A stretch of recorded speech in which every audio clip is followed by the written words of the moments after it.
Nisavorovorony teny amin'ny ministera ny fanabeazam-pirenena androany maraina tsy nankasitrahany ireo mpampianatra ny tokona ny fahitana nisy olomavambahoaka John Elite teo an-tokotany malalaky ny ministera raikitra noho izany ny fifamaliana.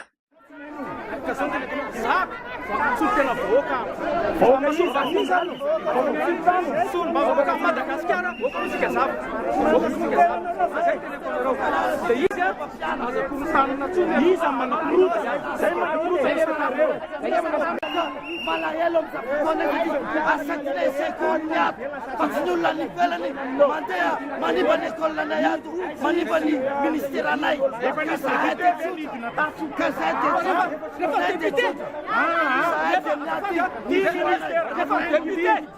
député avane mnila no mitane ministera mamak ministera tekena reu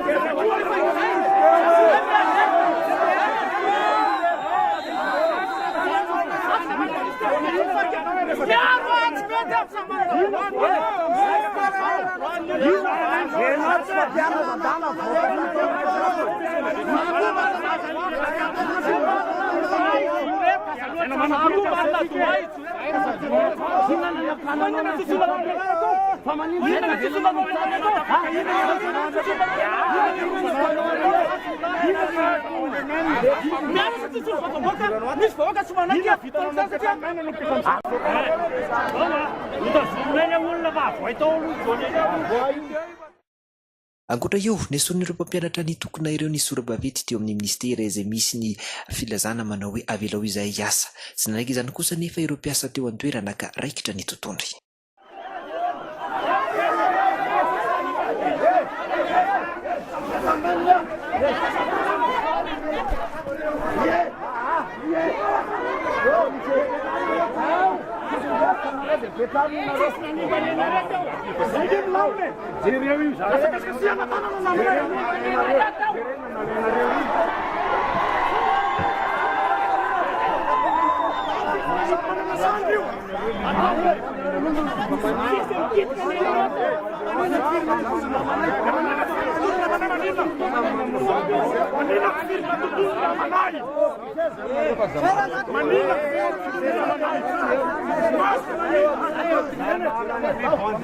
Nandamina ny fifamaliana ireo mpitandro ny filaminana efa niatrana teo an-tokotany ministera hatry ny maraina io nangatana izy ireo hiala teo an-toerana ny député John Elite avy eo.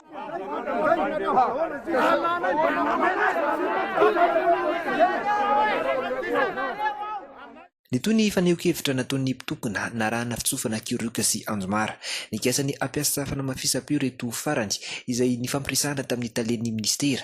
Tamin'ny ora farany nefa dia nambara tamin'ny fa tsy ao an-toerana ny fanamafisam-peo io.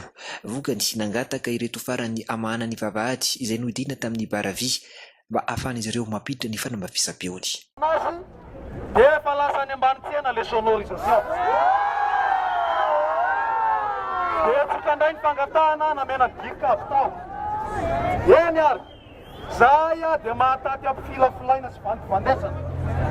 Fa ny fangatahana indray andeha akasana mobilina zay dia mangataka mba voany vavahady nasiana sodira io.